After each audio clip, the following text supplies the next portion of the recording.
El deseo de partir. Lucas 15:11, 12. Un hombre tenía 2 hijos, y el menor de ellos dijo al padre: Padre, dame la parte de la hacienda que me corresponde. Y él les repartió la hacienda. Hay momentos en los que el alma se inquieta sin razón evidente. Momentos en los que algo interior empieza a moverse, a abrirse, a tensarse como si una fuerza silenciosa pidiera un cambio que el corazón aún no comprende del todo. El hijo menor de esta parábola se encuentra justamente en esa encrucijada íntima donde la vida conocida ya no parece suficiente, donde el hogar que siempre fue refugio empieza a sentirse estrecho, donde la curiosidad supera el confort y la necesidad de explorar se impone sobre la estabilidad. No hay indicios de conflicto, reproches ni distancias previas, simplemente aparece un deseo que crece dentro de él y que empieza a empujarlo hacia un rumbo que ni él mismo puede definir con claridad. Lo que pide no es poca cosa. Solicitar la herencia en vida es adelantar un capítulo que aún no estaba destinado a abrirse. Es poner las manos sobre bienes que todavía no llevan el peso del esfuerzo propio. Es tomar en brazos una responsabilidad que no fue formada, sino entregada. Pero así son algunos llamados interiores, abruptos, intensos, capaces de tomar forma sin planificación. El hijo menor cree que está pidiendo libertad, pero en realidad está convocando una transformación. Aún no lo sabe, pero cada paso que dará fuera de casa será un espejo donde terminará encontrándose. El padre escucha sin interrumpir. No cuestiona, no analiza, no pide explicaciones. Su silencio no es indiferencia, sino comprensión profunda. Conoce el corazón humano, sabe que hay jornadas que solo pueden recorrerse caminando, sabe que ningún consejo reemplaza la experiencia, sabe que impedir un viaje interno es sembrar una herida más profunda que la partida misma. Por eso reparte la herencia sin imponer condiciones. Sabe que amar es permitir, incluso cuando la distancia duele más que la cercanía. Sabe que retener a quien desea partir no fortalece el vínculo, sino la rebeldía. Y sabe, sobre todo, que cada hijo tiene un camino que debe descubrir sin la sombra del control. La escena es sencilla, pero dentro de ella palpita una verdad universal. Todo ser humano, en algún momento, se aleja de aquello que lo formó para encontrarse con aquello que lo espera. A veces la distancia es física, otras, emocional. A veces la partida es literal, otras, silenciosa. Pero en todos los casos, hay un instante en el que la identidad busca un terreno distinto donde probarse. El hijo menor quiere probar su fuerza, medir su autonomía, demostrarse que puede sostenerse sin la guía constante. Lo que desconoce es que la libertad, sin propósito, suele revelar primero las grietas que el corazón preferiría no mirar. Cuando el padre le entrega lo que le corresponde, también le entrega algo que él no ha pedido, la oportunidad de confrontarse consigo mismo. Esa herencia se convertirá en el instrumento que revelará sus límites, sus ilusiones, su vulnerabilidad. Todo lo que el hijo cree poseer se transformará en el escenario donde se hará visible aquello que aún no sabe de sí. La riqueza que recibe lo invita a creer que sus deseos pueden cumplirse sin cuestionamiento. Pero pronto descubrirá que los bienes no llenan el vacío que la conciencia evita. La herencia es un espejo que, al principio, brilla, después, desnuda. El hijo aún no parte en este punto de la parábola, pero el movimiento interior ya comenzó. Antes del viaje exterior siempre existe un viaje invisible que ocurre en el corazón. Él ya se ha ido por dentro. Ya siente que su sitio está en otro lugar. Ya imagina vidas posibles más allá de los límites familiares. Ya sueña con horizontes que lo llaman con la fuerza de lo desconocido. No es rebeldía, ni desprecio, ni ruptura, es búsqueda. Una búsqueda que todavía no tiene nombre, pero que lo atrae con la intensidad de lo que promete plenitud. El padre percibe todo esto sin resistencia. Sabe que no puede impedir que la juventud explore, que la curiosidad empuje, que la ilusión convoque. Sabe que su hijo necesita caminar hacia ese espejismo para descubrir lo que realmente busca. Por eso su gesto es sorprendentemente libre, reparte, entrega, permite. No se aferra. El amor, cuando es maduro, no utiliza la culpa para retener ni la autoridad para impedir. Solo sostiene desde lejos, confiando en que la vida enseñará lo que las palabras no alcanzan a explicar. El hijo recibe sus bienes y, aunque aún no ha dado un solo paso fuera de casa, ya ha comenzado a vivir una transición. Siente entusiasmo, expectativa, curiosidad. Siente que la vida se expandirá ahora que tiene sus manos llenas. Siente que el mundo lo espera con sus puertas abiertas. Ignora que la posesión no garantiza dirección, que la libertad no garantiza sabiduría, que el movimiento no garantiza crecimiento. Y sin embargo, esta ignorancia forma parte del recorrido. Nadie aprende a caminar sin tropiezos, ni a reconocerse sin perder primero algo de sí. El padre, en silencio, entiende lo que el hijo no puede ver. Intuye que el camino será duro, que la ilusión inicial se romperá, que la vida lo pondrá frente a sus propias sombras. Pero también sabe que sin ese proceso no habrá madurez, ni comprensión, ni retorno pleno. A veces es necesario alejarse para valorar lo que sostiene, perderse para reconocer lo que guía, vaciarse para permitir que algo nuevo pueda nacer. El padre sabe que su hijo está entrando en ese ciclo misterioso donde la pérdida se convierte en maestra. Aquí no hay reproches. No hay advertencias. No hay discursos. Solo un padre que entrega y un hijo que recibe. Dos gestos que parecen simples, pero que contienen la semilla de un viaje profundo. Nada en esta escena es abrupto, todo es inevitable. La partida no es un castigo ni un error, sino un capítulo necesario. La vida humana, en su esencia, no crece sin distancia, sin prueba, sin la confrontación honesta con lo que se es y lo que se teme ser. El hogar permanece de pie, silencioso, mientras el hijo prepara su partida. El ambiente que antes era cotidiano ahora se llena de una nostalgia anticipada. El padre observa sin retener. El hijo recoge sin mirar atrás. En medio de ambos hay un lazo que no se rompe, aunque la distancia parezca amenazarlo. Es el lazo de un amor que entiende que el camino del alma no siempre sigue la ruta que el corazón desearía. El hijo está convencido de que afuera encontrará algo que dentro no halló. No sabe que lo que busca no está en los lugares, sino en la mirada con la que se habita la vida. Cree que la libertad está lejos, que la plenitud lo espera en territorios desconocidos. Y aunque descubrirá que sus expectativas eran espejismos, cada espejismo lo acercará, sin saberlo, al descubrimiento más profundo. Nada de lo que busca está fuera de él. Cuando toma en sus manos la herencia, piensa que posee una fortuna. No sabe que lo que realmente sostiene es un mapa que lo conducirá inevitablemente a sí mismo. Piensa que se aleja del padre. No sabe que se interna en el corazón de su propia búsqueda. Piensa que está comenzando una historia que él mismo controlará. No sabe que la vida lo llevará a lugares que jamás imaginó, interiores y exteriores, para enseñarle quién es en realidad. El deseo de partir no es un rechazo al amor. Es la expresión de un alma que, sin entenderlo aún, necesita atravesar la oscuridad para comprender la luz.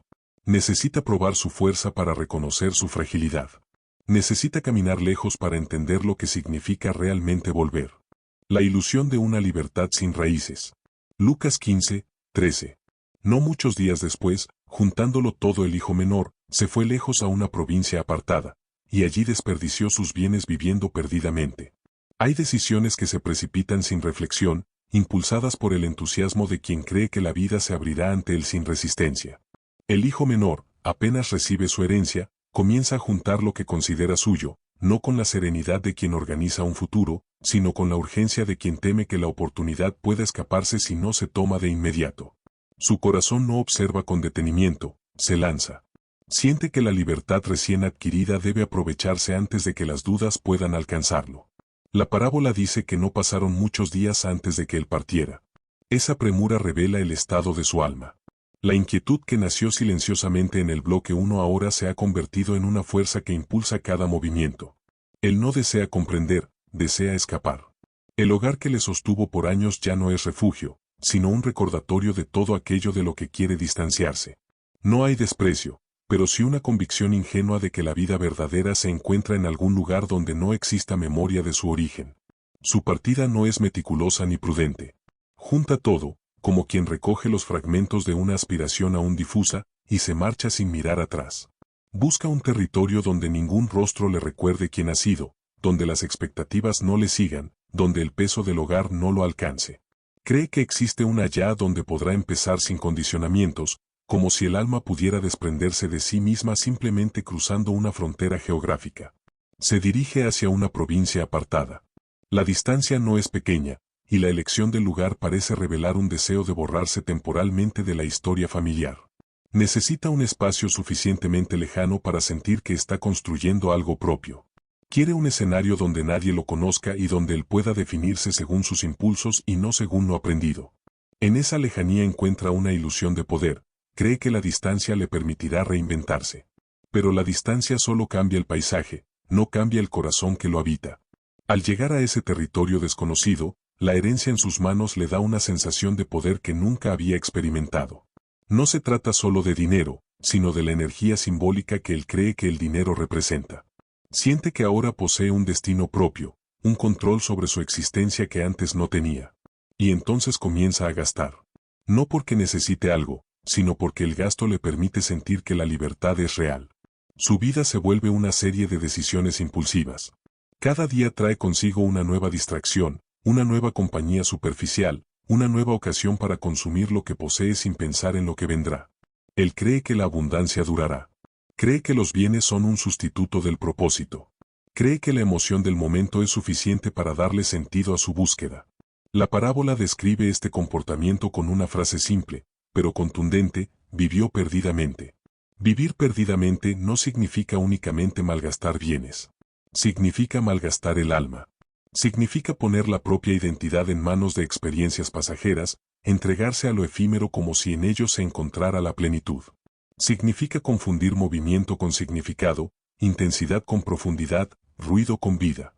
En esa provincia lejana, el hijo se sumerge en una forma de vida que lo aleja cada vez más de sí mismo.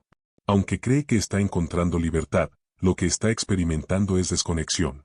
Su corazón se acostumbra al ritmo frenético de lo inmediato, sin detenerse a escuchar la voz interior que le pide claridad. Cada decisión es una respuesta al deseo del instante, no una construcción de futuro. Se siente invencible mientras gasta, celebrado por quienes se acercan solo porque él tiene con qué sostener la ilusión del exceso. Los bienes se reducen lentamente, aunque él no lo advierte. La riqueza que tenía se convierte en una corriente que fluye sin dirección. No percibe la pérdida porque su mirada está fija en la emoción de la hora. Su vida se vuelve un territorio sin raíz, donde todo está permitido, pero nada permanece. Cada día amanece lleno de posibilidades, pero termina vacío, sin haber construido un solo pilar que lo sostenga.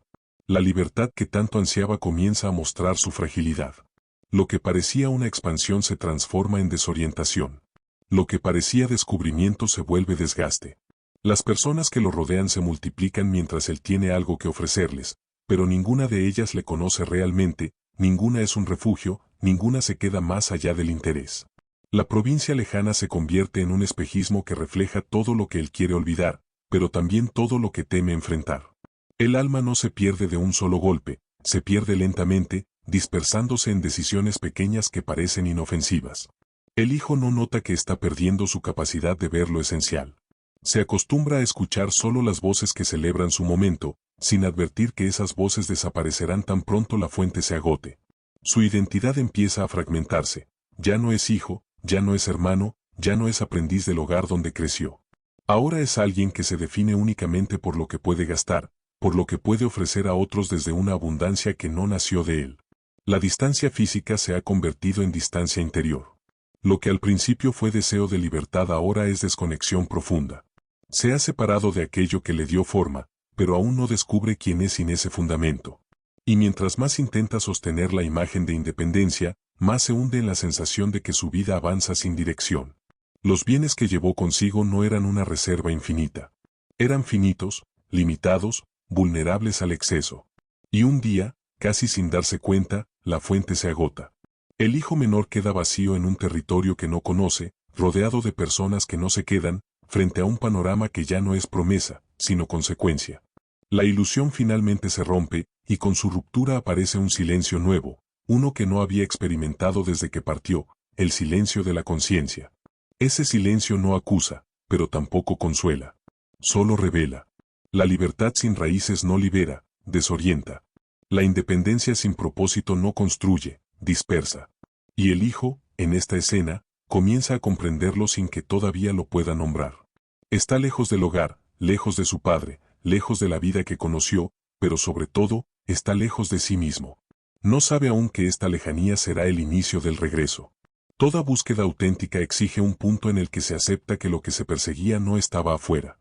La vida lejos del hogar le ha mostrado un rostro que él no anticipó, la fragilidad. Y esa fragilidad es la grieta por la que entrará la primera luz de verdad. El alma que se desprende de sí misma. Lucas 15:14, 16. Cuando lo hubo gastado todo, vino una gran hambre en aquella región, y comenzó a pasar necesidad. Fue entonces y se ajustó con uno de los ciudadanos de aquella región, que le envió a sus campos a apacentar puercos. Y deseaba llenar su vientre con las algarrobas que comían los puercos, pero nadie se las daba. Hay un punto en la vida en el que la ilusión termina por desmoronarse, no por un golpe repentino, sino por el desgaste de aquello que no puede sostener el corazón. La abundancia que rodeaba al hijo menor se evapora sin resistencia, como si nunca hubiese pertenecido realmente a sus manos. Lo que antes parecía energía, ahora es vacío, lo que parecía libertad, ahora es intemperie. Cuando los bienes se acaban, también se acaban las voces que lo celebraban, las presencias que lo acompañaban, los rostros que se acercaban solo por lo que él podía ofrecer. La vida, en su misterio, comienza a revelar que la riqueza exterior no sostiene la pobreza interior. Una gran hambre azota aquella región. No solo la suya, sino la de todos. Pero él la experimenta con mayor crudeza, porque ya no tiene nada con que enfrentarla. Lo que antes parecía seguro se ha desvanecido sin dejar rastro. No hay reservas, no hay aliados, no hay refugio. Él había buscado un lugar lejos para reinventarse, pero ahora descubre que la distancia lo ha dejado expuesto a una fragilidad que nunca conoció. Se encuentra en un terreno desconocido, sin un nombre que lo defienda, sin un hogar que le pertenezca, sin un vínculo que lo sostenga. El hambre exterior comienza a revelar el hambre interior. Una carencia más profunda empieza a hacerse visible, una que no se sacia con alimento. Es la falta de sentido, la falta de dirección, la falta de identidad. El hijo menor había partido buscando plenitud, pero ahora descubre que la plenitud no se encuentra en lo que se posee. Su necesidad física se convierte en un espejo que señala una necesidad más honda, la de volver a sí mismo. Desesperado, se ajusta con uno de los ciudadanos de aquella región. Esta frase encierra una caída más profunda de lo que aparenta. No se trata solo de aceptar un trabajo indigno, sino de reconocer que ha perdido la posición que alguna vez tuvo, y que ahora se encuentra dependiendo de la compasión de desconocidos. En el hogar de su padre jamás habría experimentado humillación ni abandono, pero en esta tierra lejana, lo que recibe es indiferencia. La provincia apartada, que prometía independencia y descubrimiento, ahora le ofrece únicamente tareas para sobrevivir. Le envían a apacentar puercos. Para un hombre de su tradición, esto representa la degradación más profunda. No se trata de un simple trabajo físico, es un símbolo. El hijo ha tocado un fondo que jamás imaginó. Lo que había visto como libertad ahora es sometimiento. Lo que soñó como autonomía ahora es servidumbre.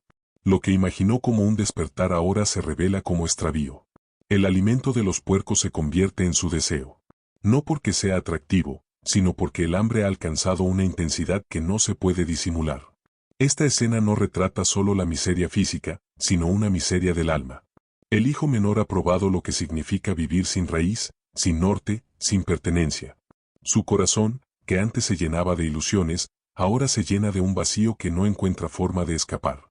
Nadie le ofrece alimento, nadie le extiende la mano, nadie lo reconoce. Está rodeado de gente, pero interiormente está más solo que nunca. La parábola dice que nadie le daba nada. Esa frase, en su aparente simpleza, señala el punto exacto de su desolación. La vida que él construyó lejos de casa fue una vida sin lazos reales, sin amor, sin compromiso. Las personas que se acercaron a él mientras tenía bienes no dejaron una huella verdadera. Lo que creía compañía era conveniencia, lo que creía amistad era circunstancia. Y ahora, en su necesidad, las máscaras caen una por una. Sin embargo, este es el terreno donde nace algo nuevo. El alma, cuando alcanza su punto más bajo, inicia un proceso de claridad. No se trata de una revelación inmediata, sino de un despojo profundo. Todo lo que el hijo había sido por ilusión se derrumba. Lo que había construido desde la apariencia colapsa. Lo que había idealizado revela su falsedad. La distancia entre él y su verdad es tan grande que ahora puede verla con nitidez. La miseria no solo le muestra lo que perdió, le muestra lo que necesita. Y lo que necesita no es alimento, sino sentido. No es compañía, sino dirección. No es riqueza, sino identidad. El hijo menor empieza a comprender, aunque todavía no lo acepta, que su viaje hacia afuera lo ha llevado a una pérdida interior que ninguna experiencia puede compensar. La escena de los puercos es más que un momento de hambre. Es un espejo espiritual. Lo que alimenta a esos animales es lo mismo que él desea comer, no porque lo llame, sino porque no tiene alternativa. El hijo ha llegado al límite de su dignidad, y ese límite es el punto donde la vida lo confronta con una verdad que había evitado. No puede sostenerse en un camino que no lo sostiene a él. Saltó hacia la libertad sin comprender que la libertad exige una raíz interior. Buscó una vida sin límites, sin comprender que la plenitud necesita estructura. Se alejó creyendo que encontraría algo nuevo, y ahora entiende que solo se ha encontrado con la sombra de sí mismo. Nadie le da nada. Pero ese vacío es necesario. El silencio del mundo exterior es el espacio en el que comenzará a escucharse. Las ausencias que duelen son las que rompen la coraza que había construido. La carencia extrema perfora la ilusión de autosuficiencia. El hijo, que antes se sostenía en una riqueza ajena, ahora tendrá que sostenerse en una verdad interior que está apenas comenzando a despertar. El hambre se convierte en maestra. No una maestra cruel, sino una maestra inevitable. Le enseña que lo que creía fortaleza era ingenuidad. Le enseña que lo que consideró libertad era extravío.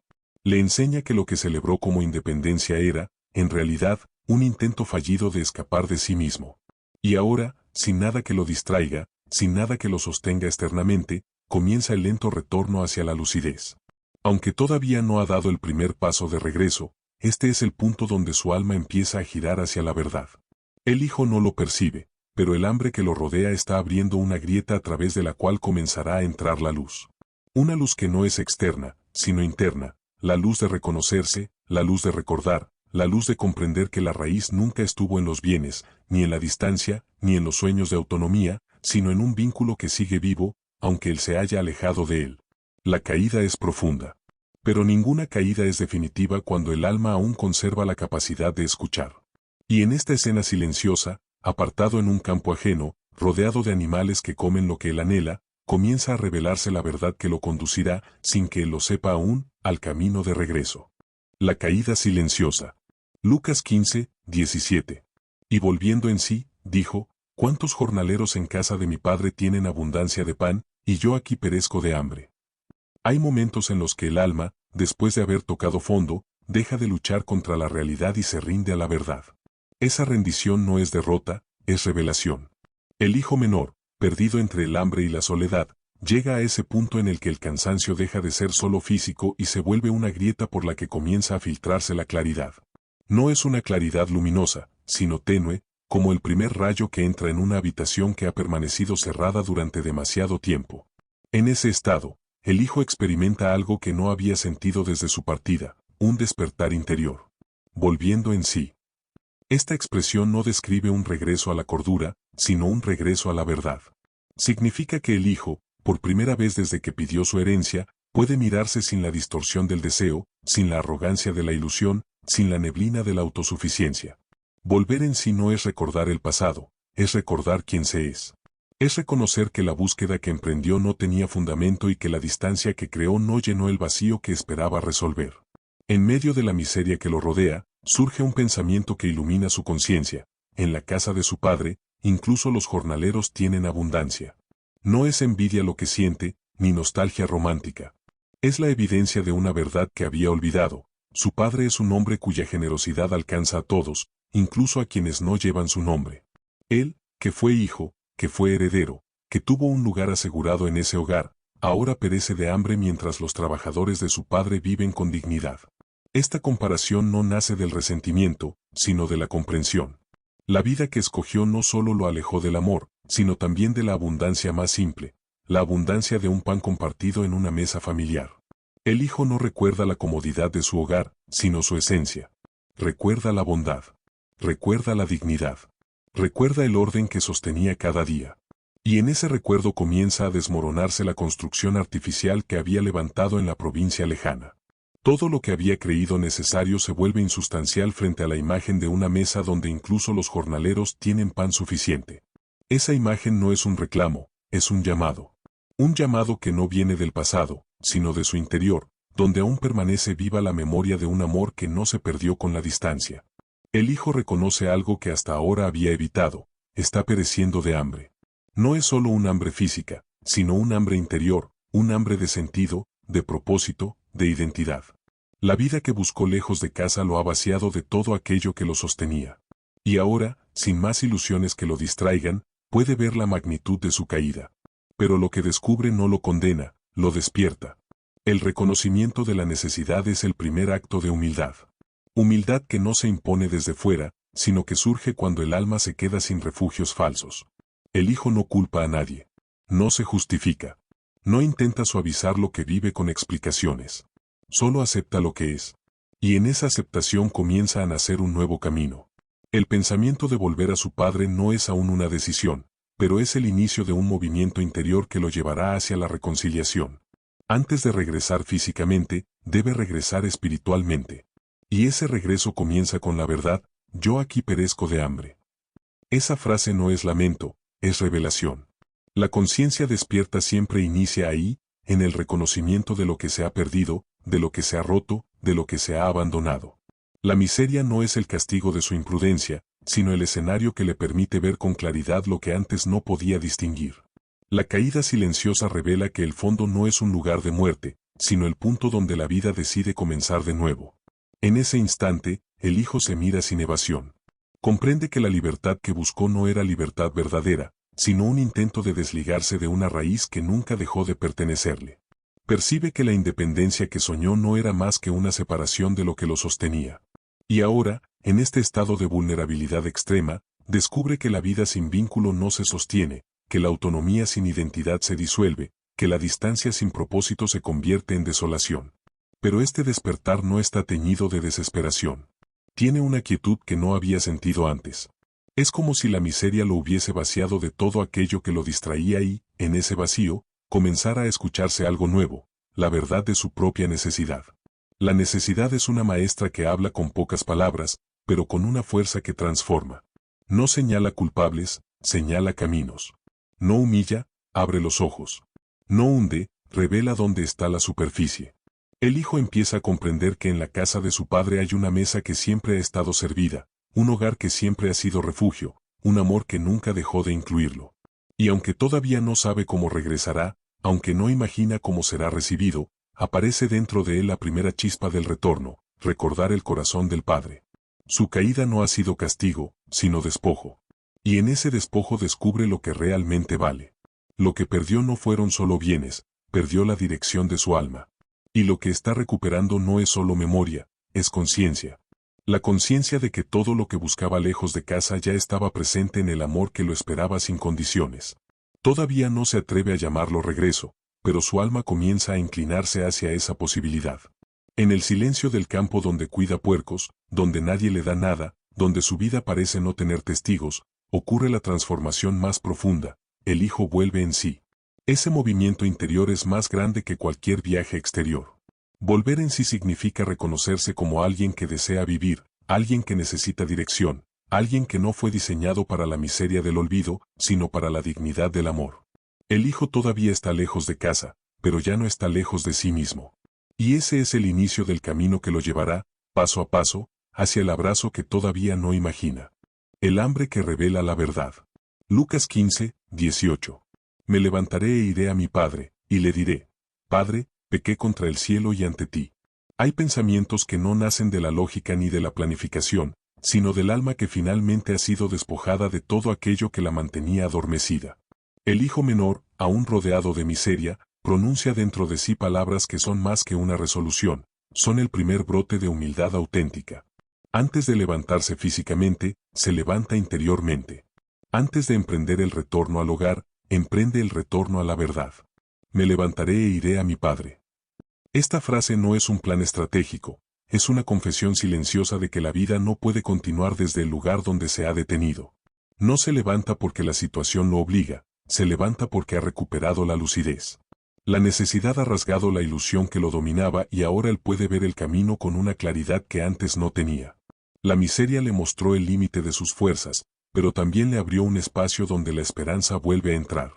No es una esperanza basada en bienes ni en logros, sino en la memoria de un amor que nunca dejó de existir. El hambre revela la verdad. No la verdad del mundo exterior, sino la verdad interior.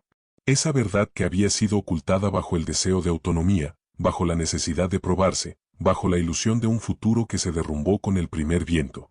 Ahora la verdad se presenta sin resistencia. Él se fue creyendo que podía sostenerse solo, y descubrió que la vida sin raíz lo deshace. Se alejó creyendo que encontraría plenitud lejos, y halló un vacío más profundo que la distancia misma. La decisión de levantarse surge de un corazón que ya no lucha contra sí. No es un acto impulsivo como los que lo llevaron a la provincia apartada.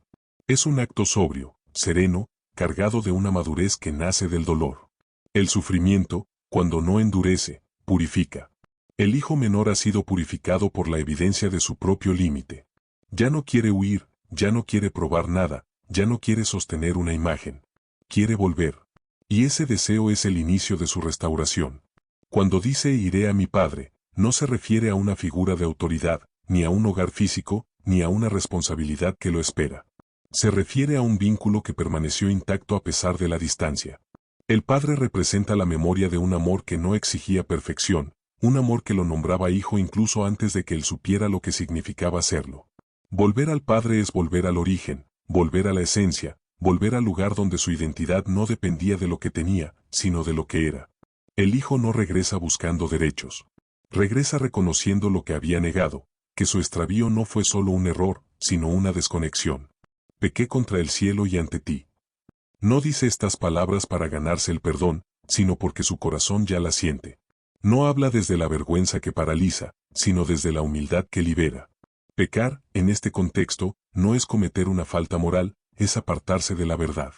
Él reconoce que se apartó, que caminó lejos, que eligió un camino que lo dejó vacío. Ahora, por primera vez, puede mirarlo sin defensas.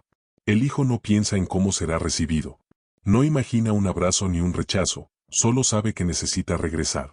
La necesidad lo ha llevado a la lucidez, y la lucidez lo lleva al arrepentimiento, y el arrepentimiento lo lleva a lo esencial, reconocer que no puede continuar sin volver a lo que dejó. Su alma ya está en movimiento. Aunque su cuerpo aún esté junto a los puercos, su interior ya ha iniciado el regreso. En ese pensamiento íntimo se esconde una transformación profunda. El hijo ha dejado de medir la vida desde la abundancia o la escasez. Ahora la mide desde la verdad. Sabe que se equivocó, no porque fue castigado, sino porque se ha encontrado con el límite de sí mismo. Sabe que se alejó, no porque necesitaba libertad, sino porque no comprendía lo que la libertad significaba. Sabe que su caída no es lo que lo define, sino lo que lo despierta. Así comienza el movimiento hacia la reconciliación. No con un gesto heroico, sino con una frase humilde. No con fuerza, sino con sinceridad. No con un plan grandioso, sino con el reconocimiento de que no puede seguir sosteniendo la vida desde el orgullo. El hijo menor pronuncia dentro de sí palabras que abren un puente hacia el padre. Un puente que él no imaginó construir, pero que ahora se revela como el único camino posible. Me levantaré. Esta expresión contiene la fuerza que no tenía cuando pidió su herencia. En aquel tiempo se movía impulsado por deseos externos, ahora se mueve sostenido por una verdad que nace desde lo hondo. Levantarse no es simplemente cambiar de posición. Es renunciar a la resignación, abandonar la autocomplacencia, aceptar que la vida requiere más que movimiento, requiere dirección. Iré a mi padre. No dice iré a mi casa ni iré a mi lugar, sino a mi padre. El regreso no es geográfico, es relacional. Él sabe que la raíz que perdió no estaba en un lugar, sino en un vínculo. Alejarse del padre fue alejarse de su propia identidad. Regresar al padre será recuperar lo que había olvidado, que la verdadera pertenencia no nace del mérito, sino del amor. Le diré, pequé contra el cielo y ante ti. Su confesión no es teatral ni calculada. Es la expresión espontánea de un corazón que ha dejado de excusarse. Hablará desde la verdad porque solo la verdad puede reconstruir lo que se quebró. Su caída no lo ha destruido, lo ha despertado. Ahora comprende que la vida sin raíz es dispersión, que la libertad sin relación es vacío, que la autonomía sin amor es soledad. El hijo menor, aún en el campo, ya no es el mismo que pidió su herencia. Sus manos están vacías, pero su conciencia está llena de un entendimiento que no tenía antes. Su pobreza exterior contrasta con la riqueza interior que comienza a gestarse. La caída silenciosa se ha convertido en un terreno fértil donde brota la humildad, y esa humildad será el sendero que lo conduzca al regreso. El hambre sigue presente, pero ya no es el centro. La necesidad física que lo quebró se transforma en la fuerza que lo impulsa a despertar. Su corazón ya no busca llenar un vacío con bienes, sino con verdad. La vida lo ha llevado a un punto donde la única opción posible es volver, no porque el Padre lo exija, sino porque el alma no puede permanecer lejos de lo que le da sentido. El Hijo aún no se ha movido del lugar donde está, pero su interior ya ha cruzado la frontera más importante, la frontera entre la ilusión y la verdad. A partir de aquí, cada paso será un retorno, cada recuerdo será una guía, cada pensamiento será un puente hacia un amor que nunca dejó de esperarlo. El despertar en medio del vacío. Lucas 15, 19-20a. Ya no soy digno de ser llamado tu hijo, hazme como a uno de tus jornaleros. Y levantándose, vino a su padre. Hay afirmaciones que nacen no del juicio propio, sino de la herida abierta que deja la caída. Cuando el hijo menor pronuncia dentro de sí que ya no es digno de ser llamado hijo, no lo hace desde la vergüenza que paraliza, sino desde la honestidad cruda de quien reconoce la distancia que ha creado con sus decisiones. No cuestiona el amor del padre, cuestiona su propio derecho a volver a ocupar el lugar que abandonó. Esa frase revela una conciencia que ha despertado no solo al error, sino a la responsabilidad. Ha visto lo que hizo con lo que recibió, ha visto cómo trató la abundancia que le fue confiada, ha visto la profundidad de su extravío. Y en ese despertar, siente que su identidad de hijo se ha desdibujado y que lo único que puede pedir es volver como alguien que no reclama privilegio alguno. No se declara indigno por rebajarse, sino por reconocer que el amor que lo esperaba era demasiado grande para haber sido tratado con tanta ligereza. Había tomado su herencia sin comprender su valor. Había partido sin medir la herida que dejaba.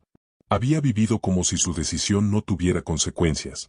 Ahora, en medio del vacío, comprende que la dignidad no se pierde por una caída, sino por la desconexión con la verdad. Y él ha vivido apartado de esa verdad el tiempo suficiente para sentir que ya no pertenece al lugar del que se fue. Pero aún así decide levantarse. La decisión de levantarse es más grande que cualquier declaración de indignidad.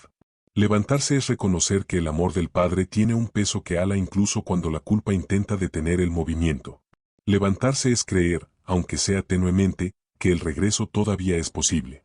Levantarse es aceptar que la vida no termina en el lugar donde se ha caído, sino en el lugar donde se elige regresar. Esa elección, humilde y silenciosa, es la evidencia de que la esperanza aún respira dentro de él. El hijo no se levanta con orgullo ni con la pretensión de restaurar lo perdido. Se levanta con la conciencia de que la restauración no depende de él, sino del corazón al que regresará. Y por eso se ofrece como jornalero. No pide volver como hijo. No pide recuperar su posición. No pide ser tratado con la dignidad que un día tuvo. Solo pide un espacio donde pueda servir, un lugar donde pueda existir sin cargar sobre sí el peso de una identidad que siente haber quebrado. Su petición revela una transformación profunda, lo que antes buscaba como derecho, ahora lo ve como un regalo inmerecido. Hazme como a uno de tus jornaleros. Esa frase contiene la humildad que la abundancia no pudo enseñarle. Contiene la verdad que solo la carencia pudo revelarle. Contiene la serenidad de quien ya no busca probarse ni justificarse, sino simplemente vivir desde la honestidad. Un jornalero no exige, no reclama, no hereda. Solo trabaja, sirve, participa en la vida de la casa sin esperar privilegios. El hijo menor, que un día quiso separarse para encontrar su identidad, ahora cree que la única forma de volver a pertenecer es renunciando a la identidad que abandonó. Sin embargo, aunque él lo desconoce, su identidad de hijo no depende de su conducta pasada, sino del amor del Padre. Esa verdad aún no la puede comprender. Todavía está atrapado en la lógica de la vergüenza, en la idea de que el amor se gana y el derecho se pierde. Pero incluso desde esa visión limitada, el deseo de volver está lleno de sinceridad. Su regreso no es una búsqueda de comodidad, sino una búsqueda de verdad. Y la verdad a la que se dirige no es la del castigo, sino la del vínculo que permanece vivo. Cuando finalmente se levanta, no lo hace con prisa. Cada movimiento es un testimonio de la vulnerabilidad que ha descubierto. El camino que emprende no es el mismo que lo llevó lejos. Aquel camino estaba lleno de ilusiones, expectativas, promesas que se desvanecieron. Este camino, en cambio, está lleno de silencio, de introspección, de una humildad que le pesa y al mismo tiempo lo alivia. Ahora camina no para encontrar algo, sino para recuperar lo que perdió dentro de sí. Camina no para demostrar independencia, sino para reconocer dependencia. Camina no para reclamar, sino para rendirse. El regreso no es corto. Cada paso está cargado del recuerdo de lo vivido. El polvo del camino se mezcla con los fragmentos de su conciencia que poco a poco se reordenan. Camina sin riquezas, sin acompañantes, sin herramientas, sin nada que lo haga sentir fuerte. Y sin embargo, esta desnudez es la condición necesaria para que su corazón se abra a lo que lo espera. Él no sabe cómo será recibido. No sabe si su padre permitirá siquiera que cruce la puerta. No sabe si será mirado con compasión o con reproche. Su mente construye escenarios que nacen de la culpa, no del amor. Pero aún así avanza. El vacío que lo acompañó en la provincia lejana aún se siente, pero ya no domina. El hambre física persiste, pero lo que verdaderamente lo sostiene ahora es otra hambre, la del alma que desea volver a sentirse en casa. Esa hambre espiritual es más fuerte que la vergüenza, más profunda que el cansancio, más verdadera que el recuerdo de su caída. Es un hambre de sentido, de pertenencia, de dignidad recuperada. Él no sabe aún que ese deseo será respondido antes de que pueda pronunciar una sola palabra. Cuando se levanta y emprende el camino hacia su padre, algo dentro de él ya ha comenzado a sanar. No porque la situación haya cambiado, sino porque su corazón ha dejado de resistir la verdad. Acepta lo que ha ocurrido, acepta lo que ha perdido, acepta lo que necesita. Y en esa aceptación nace la libertad interior que no encontró lejos de casa. La libertad no está en la distancia, sino en la reconciliación. El hijo menor no vuelve como hijo, porque todavía no sabe que lo sigue siendo. Vuelve como un hombre que ha aprendido, a través del vacío, que la vida solo tiene sentido cuando se vive desde un amor que no se compra ni se malgasta. El camino que emprende no borra lo vivido, lo transforma. Cada recuerdo se vuelve un maestro silencioso. Cada error, una semilla de comprensión. Cada pérdida, un terreno donde brota la humildad. Aunque aún no lo sabe, este movimiento ha marcado el fin de su caída. Ya no sigue descendiendo. Ha tocado fondo y ahora comienza a ascender. No es un ascenso visible, sino interior. El ascenso de quien acepta que no puede seguir viviendo desde la soberbia y el extravío. El hijo camina hacia un padre cuya reacción desconoce, pero el oyente de la parábola ya sabe lo que lo espera. La gracia está por adelantarse a sus pasos. La misericordia está por romper la distancia. El amor está por correr hacia él antes de que él pueda terminar su confesión. Pero ese momento aún no llega. Por ahora, lo único que existe es un hombre caminando desde su desolación hacia un amor que no imagina. Y esa caminata, silenciosa y humilde, ya es en sí misma una victoria. Porque el alma que se levanta en medio del vacío es un alma que comienza a regresar a la verdad. El camino de vuelta. Lucas 15, 20b. Cuando todavía estaba lejos, su padre lo vio y se conmovió, corrió a echarse a su cuello y lo besó. Hay caminos que no comienzan cuando se da el primer paso, sino cuando el corazón decide regresar. El hijo menor ha iniciado ese viaje interior y ahora lo continúa con su cuerpo. Avanza sin saber qué encontrará, sin imaginar cómo será recibido, sin comprender aún que el amor tiene una manera distinta de ver la distancia. Él cree que está lejos, y en términos humanos lo está.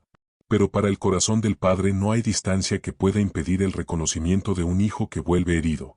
A medida que el hijo camina, el paisaje se convierte en un testigo silencioso de su transformación. Cada tramo del camino refleja los pasos que dio en sentido contrario. Cada piedra, cada sombra, cada rastro del sendero le recuerda que él mismo eligió alejarse. Pero ya no siente la arrogancia que lo impulsó a partir. Ahora, cada paso es un acto de humildad. Su alma no corre, no se esconde, no se justifica. Simplemente avanza, sostenida por la verdad que ha descubierto. La miseria lo quebró, pero la verdad lo está reconstruyendo. El padre, mientras tanto, no ha dejado de mirar hacia el horizonte. No porque espere noticias, sino porque ama.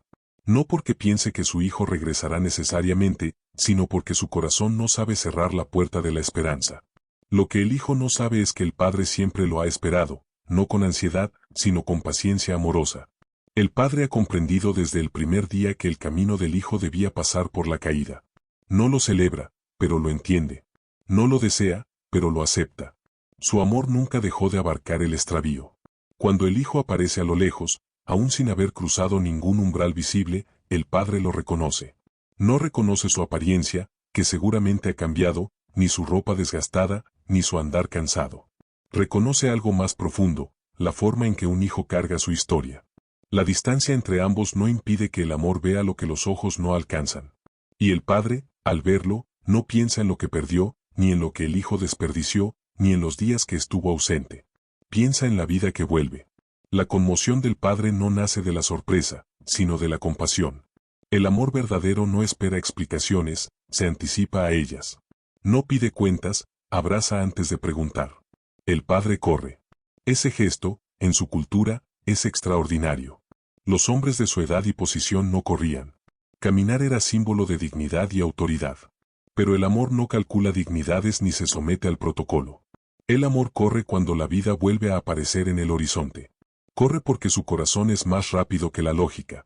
El hijo, que había ensayado sus palabras, que había preparado su confesión, que había imaginado la dureza del encuentro, se encuentra con algo que no estaba en sus planes, un padre que se lanza hacia él como si el pasado ya no existiera. El padre no espera que el hijo llegue a la puerta. No espera que toque, ni que pida permiso, ni que dé explicaciones. No espera que repare nada antes de ser recibido. Solo corre, como si el tiempo se hubiese condensado en un único deseo, abrazarlo. Cuando el padre se echa a su cuello, el hijo queda envuelto en un gesto que derriba toda muralla construida por la culpa. El beso del padre no es un gesto simbólico, sino una declaración silenciosa de que el vínculo sigue vivo. Con ese beso, el padre comunica algo que el hijo no se atrevía a imaginar, que no es su caída lo que define quién es, sino el amor que siempre lo ha esperado. El hijo había imaginado un encuentro lleno de distancia, quizá un juicio, quizá una mirada severa. Pero recibe un abrazo que lo envuelve antes incluso de que pueda pronunciar una sola palabra. Ese abrazo es el inicio de su restauración. No la restauración de sus bienes ni de su posición, sino de su identidad. El hijo, que había dicho dentro de sí que ya no era digno de ser llamado hijo, ahora se encuentra con una verdad sorprendente: el amor nunca lo dejó de ver como hijo. La dignidad que él creía haber perdido no estaba basada en su conducta, sino en el corazón del padre. Su error, por doloroso que haya sido, no pudo borrar la pertenencia profunda que sigue sosteniéndolo. En ese encuentro se revela algo esencial: el regreso no depende de la perfección del que vuelve, sino de la fidelidad del que espera. El padre no abraza a un hombre arrepentido, abraza a su hijo. No abraza a un pecador que vuelve, abraza a alguien que siempre fue suyo. No abraza para condicionar, sino para confirmar. El hijo perdió todo, pero no pudo perder el amor que lo nombra. Mientras el padre lo sostiene, el hijo experimenta un dolor distinto al que sintió en la provincia lejana. No es un dolor de hambre ni de soledad, es el dolor que aparece cuando el amor toca una herida que aún sangra. Lo que había ocultado bajo la dureza de la supervivencia ahora se derrite en ese abrazo. Todo el peso de su extravío se vuelve más evidente, pero no para avergonzarlo, sino para sanarlo. El abrazo del padre no borra el pasado, lo ilumina. Y esa luz revela que ningún error tuvo la fuerza de destruir el vínculo. El hijo había construido un discurso para explicar su culpa, para justificarse, para declararse indigno. Ese discurso ahora pierde sentido. La conmoción del encuentro lo desarma. Sus palabras eran necesarias para su conciencia, no para el amor del padre. Él había preparado su confesión como quien se arrodilla ante un juez. Pero el padre no lo recibe como juez. Lo recibe como hogar. El camino de vuelta aún no ha terminado, pero este momento marca un antes y un después. El hijo descubre que la restauración no empieza con una confesión, sino con un abrazo. El padre no busca entender los detalles de su caída. No pregunta dónde estuvo, cuánto gastó, qué hizo. No necesita saberlo para amarlo. El hijo vuelve con sus manos vacías, y el padre las llena con un gesto que no pide nada a cambio. El abrazo del padre es el puente entre la caída y la reconciliación. Y el hijo, envuelto en ese gesto inesperado, comienza a comprender una verdad que lo acompañará para siempre: que el amor no espera la perfección, espera el regreso. El miedo de ser recibido. Lucas 15, 21. Y el hijo le dijo: Padre, he pecado contra el cielo y contra ti, y ya no soy digno de ser llamado tu hijo. El hijo menor, aún envuelto en el abrazo del padre, siente que sus palabras comienzan a surgir desde un lugar profundo. No porque el padre le pida explicaciones, sino porque su corazón no puede callar lo que por tanto tiempo lo ha atormentado. Había preparado su confesión en la soledad de la provincia lejana, repitiéndola una y otra vez como quien recita un veredicto pronunciado contra sí mismo. Pero ahora, en los brazos que lo sostienen, esas palabras adquieren un tono distinto. Ya no son un intento de justificarse, sino una necesidad de ser honesto. Padre, he pecado contra el cielo y contra ti. Con esa frase, el hijo reconoce la profundidad de su extravío. No se refiere únicamente a acciones concretas, sino al movimiento interior que lo apartó de la verdad. Pecar contra el cielo es haberse alejado de su sentido, de su propósito, de la vida que le había sido dada. Pecar contra su padre es haberse distanciado del amor que lo había formado. No habla desde la vergüenza que destruye, sino desde la lucidez que reconoce. Es la confesión de alguien que ha tocado fondo y ha descubierto que la verdadera miseria no fue la pobreza material, sino el vacío interior que lo habitó cuando se alejó del amor que lo sustentaba. La voz del hijo tiembla no por miedo a ser castigado, sino por miedo a ser recibido. El abrazo del padre ha derribado todas las defensas que había construido para sobrevivir a su culpa. Y ese derrumbe lo expone a la verdad más difícil, que es amado de un modo que no puede comprender. Por eso sus palabras no buscan recuperar un lugar, intentan explicar por qué cree que lo ha perdido. El hijo se siente incapaz de habitar la casa que dejó atrás. No porque el padre se lo haya negado, sino porque él mismo se juzga con una severidad que el amor nunca le impondría. Ya no soy digno de ser llamado tu hijo. Estas palabras nacen de un corazón que ha sido quebrado por la verdad, no por el reproche. El hijo no cuestiona la grandeza del amor del padre, cuestiona su propia capacidad para recibirlo. Ese sentimiento es familiar para quien ha vivido lejos de la luz. El ser humano puede acostumbrarse al desierto, pero cuando la gracia aparece, el alma tiembla. No porque la gracia sea dura, sino porque revela la profundidad del propio extravío. El hijo siente que su error ha borrado su derecho a la identidad que un día tuvo. Olvida que la identidad de hijo no se gana, se recibe. Y aunque él se declare indigno, esa declaración no tiene poder sobre el amor que lo nombra. El padre escucha las palabras del hijo sin interrumpirlo. No porque necesite oír su confesión, sino porque comprende que el hijo necesita pronunciarla para sanar. Lo mira no con juicio, sino con ternura. Su corazón sabe que la confesión del hijo no es un requisito para el perdón, sino un gesto de humildad que revela la transformación interior que ha atravesado. El padre no responde con reproches, ni con explicaciones, ni con discursos. Deja que el hijo hable, porque en esas palabras se encuentra la evidencia de un corazón que busca volver a la verdad. Para el hijo, ese instante es uno de los más vulnerables de toda su vida. Está frente a quien lo vio nacer, frente a quien le dio lo que pidió, frente a quien sufrió su partida. Y ahora, en vez de huir de la vulnerabilidad, la atraviesa. La caída lo enseñó a no fingir. El hambre lo enseñó a no ocultar. La soledad lo enseñó a no evadir. Por eso su confesión no es una ceremonia, es un desahogo sincero. El hijo no busca clemencia. Busca verdad. Quiere que su padre sepa que reconoce lo que ha hecho, que entiende su error, que acepta la responsabilidad de su extravío. Ese acto no es un intento de negociar su regreso, es un gesto que nace del deseo de vivir desde la claridad. Mientras habla, el abrazo del padre permanece firme. No se afloja ante la confesión, ni se endurece ante las palabras de indignidad. El padre sostiene al hijo como quien sostiene lo que siempre le ha pertenecido. Para el padre, el hijo no ha dejado de ser hijo. Su error no cambió la naturaleza del vínculo, solo lo ocultó por un tiempo. El padre entiende que la dignidad no se pierde por caer, sino por negar el amor que puede levantarnos.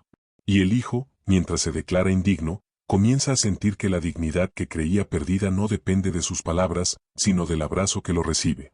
La confesión es breve, pero lleva dentro de sí una vida entera. Cada palabra revela un fragmento del camino recorrido. Cada frase muestra la transformación que la caída produjo. Su voz parece quebrarse, pero es un quiebre que abre espacio para la sanación. El hijo no habla para ser perdonado. Habla porque ha sido encontrado. Su confesión no abre la puerta al hogar, el padre ya la había abierto. Lo que hace su confesión es abrir la puerta de su propio corazón para poder entrar en la casa sin arrastrar consigo la sombra del autoengaño. En ese momento, el hijo experimenta algo que nunca sintió en la provincia lejana, la verdad y el amor se encuentran. La verdad, por sí sola, puede aplastar.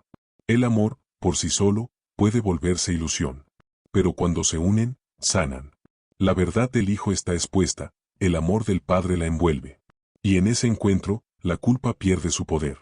La confesión, en vez de ser un acto de vergüenza, se convierte en un puente hacia la restauración. El hijo comprende, aunque sea de forma tenue, que hay una esperanza más grande que su caída. El miedo de ser recibido es más profundo que el miedo al rechazo. Porque el rechazo confirma las sombras internas, pero la acogida exige que el alma acepte una luz que creía no merecer. El hijo teme esa luz. No porque no la desee, sino porque la considera demasiado grande para su historia. Sin embargo, esa luz no depende de su historia, depende del corazón del padre. Y el padre ha decidido amarlo más allá de las fronteras del error. A medida que el hijo termina de hablar, su voz se desvanece como quien ha entregado todo lo que cargaba. No sabe qué dirá el padre. No sabe cómo será recibido después de sus palabras. No sabe si su confesión abrirá o cerrará puertas. Lo único que sabe es que ha dicho la verdad. Y en ese acto, algo dentro de él se libera. La culpa ya no es una prisión, se vuelve un punto de partida. Ha dejado atrás el silencio que lo consumía y ha dado un paso hacia la vida que lo espera. El padre no responde con palabras todavía. Su silencio no es distancia, es presencia. El hijo siente que ese silencio lo envuelve más que cualquier discurso. No hay condena, no hay reproche, no hay recordatorio de sus errores. Solo un silencio lleno de amor. El padre ha escuchado lo que tenía que escuchar, no para juzgar, sino para abrazar más profundamente. Y aunque el hijo aún no lo sabe, ese abrazo será la puerta hacia una restauración más grande de lo que jamás imaginó. El miedo de ser recibido comienza a desvanecerse, no porque el hijo comprenda todo lo que está sucediendo, sino porque el amor ha empezado a reconstruir su alma desde dentro. La confesión ha abierto espacio para que algo nuevo nazca. Y ese nacimiento comienza, silenciosamente, en el abrazo que aún no lo ha soltado. El abrazo que restaura. Lucas 15, 22-24. Pero el padre dijo a sus servidores: traed enseguida el mejor vestido y ponédselo, ponedle un anillo en la mano y unas sandalias en los pies. Traed el novillo cebado y matadlo, comamos y hagamos fiesta, porque este hijo mío estaba muerto y ha vuelto a la vida, estaba perdido y ha sido hallado. Y comenzaron la fiesta. Antes de que el hijo pueda interpretar el silencio del padre como un juicio, la voz que había guardado su abrazo se abre para pronunciar un gesto que transforma la escena. No responde a la confesión con palabras dirigidas al hijo, sino con órdenes dirigidas a los servidores. El padre no dialoga con la culpa, actúa desde el amor. La confesión del hijo no lo retiene en el pasado, acelera la restauración. Es como si el padre quisiera impedir que el hijo continuara describiéndose con la indignidad que él mismo se había impuesto. El padre escucha su arrepentimiento, pero no permite que la culpa sea la última palabra. Traed enseguida el mejor vestido. El padre no dice un vestido ni cualquier vestido, sino el mejor. Ese detalle revela su corazón. No pretende cubrirlo solo para que no se vea su pobreza, quiere vestirlo con dignidad. La vestidura no es un símbolo de indulgencia, sino de identidad. El hijo había dejado atrás, en la provincia lejana, la ropa que representaba su lugar en la casa. Había vivido como quien ya no pertenece a ningún hogar. Pero ahora, el primer acto del padre es restaurar lo que el hijo creía haber perdido para siempre, su lugar entre los suyos. El vestido habla antes de que el hijo pueda pronunciar otra palabra. Habla diciendo que la vergüenza no tiene permitida la entrada. Habla diciendo que la historia no termina en la caída. Habla diciendo que la dignidad no se pierde con el error. El vestido que se coloca sobre sus hombros no es un manto de olvido, sino un manto de verdad, sigue siendo hijo. El padre continúa: ponedle un anillo en la mano. El anillo no es un adorno. En aquel tiempo, el anillo representaba autoridad, pertenencia, nombre, familia. Era un sello. Era reconocimiento. El hijo había vuelto pensando que quizás podría servir en la casa, no habitarla. Había imaginado un futuro como jornalero, sin voz ni derecho. Pero el padre le devuelve el símbolo de una identidad que había creído mutilada. El anillo no se coloca después de una larga prueba de arrepentimiento, sino en el instante mismo del regreso. El amor no espera que el hijo demuestre algo para devolverle su lugar. El amor reconoce primero y transforma después. Ponedle unas sandalias en los pies. Los siervos caminaban descalzos. Los hijos no. En un solo gesto, el padre deshace la distancia que el hijo había instalado entre su historia y su identidad.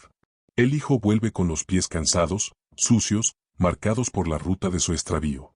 El padre no los juzga, los cubre. No porque quiera ocultar las huellas de su pasado, sino porque quiere mostrar que esos pies vuelven a tener un destino dentro de la casa. Las sandalias no son un adorno, son el anuncio silencioso de un camino nuevo. Con esos tres gestos, el padre reconstruye lo que la caída destruyó. La dignidad, la pertenencia, el camino. Y lo hace sin exigir nada, sin recordar la herida, sin mencionar el error. Pero no se detiene ahí. Su amor no solo restaura, celebra.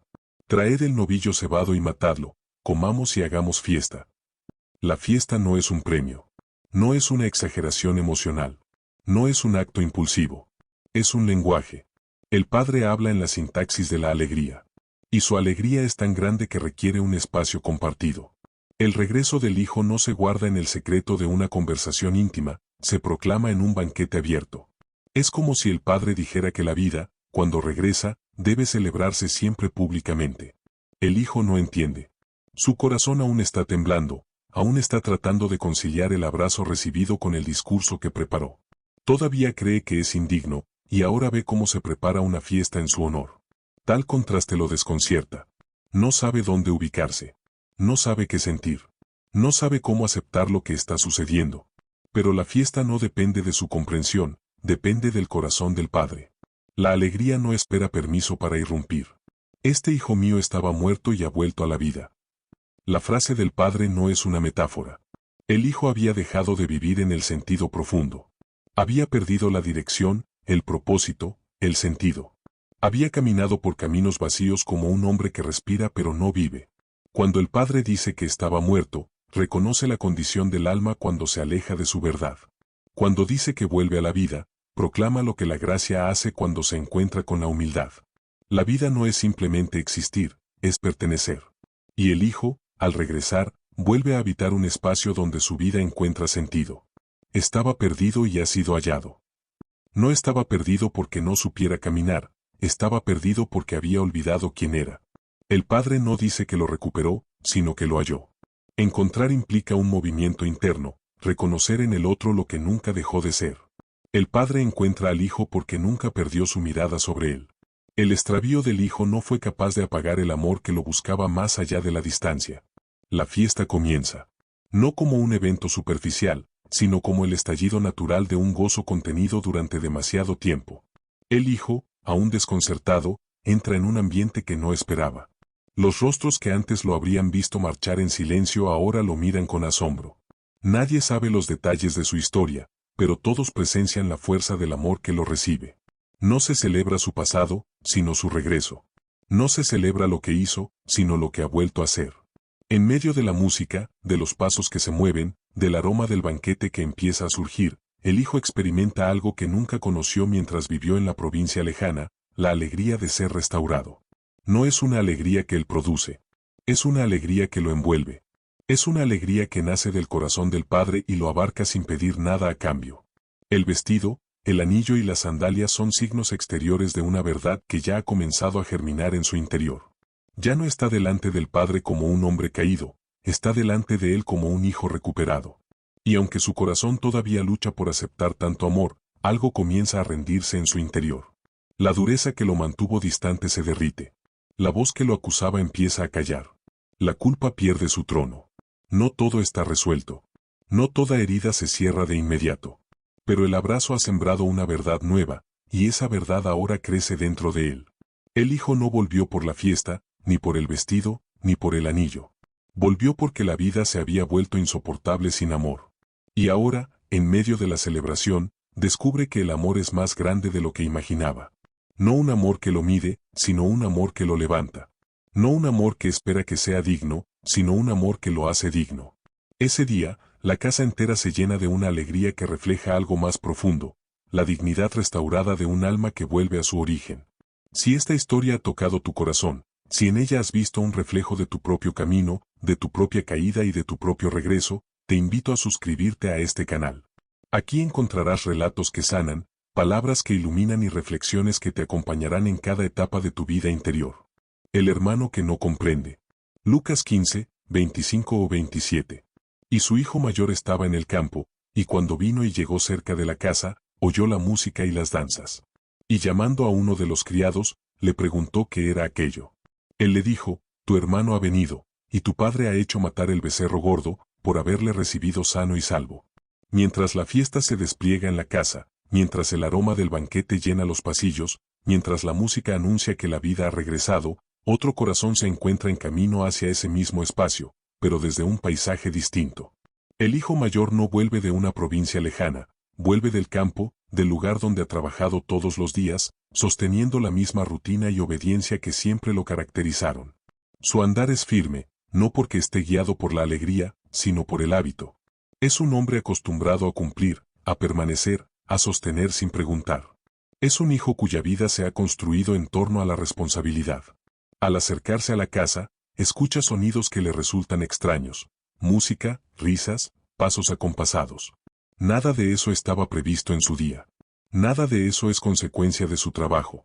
Nada de eso refleja la disciplina que él considera el camino correcto. Su corazón se interrumpe, como si necesitara tiempo para interpretar lo que oye. La alegría ajena no siempre se reconoce cuando el alma vive enfocada en el deber. La fiesta surge como un misterio que él siente que no le pertenece. Llama a uno de los criados. No entra, no pregunta al padre directamente, no se acerca a la celebración. Su distancia no es física, es interior. Antes de conocer los motivos, algo en él se resiste a participar. Su pregunta no es curiosidad, es desconcierto. ¿Qué es todo esto? En esa pregunta se oculta una sensación que aún no sabe poner en palabras. La vida en la casa ha cambiado sin él. Se siente desplazado no por lo que ha ocurrido, sino por lo que ha dejado de ocurrir en su interior.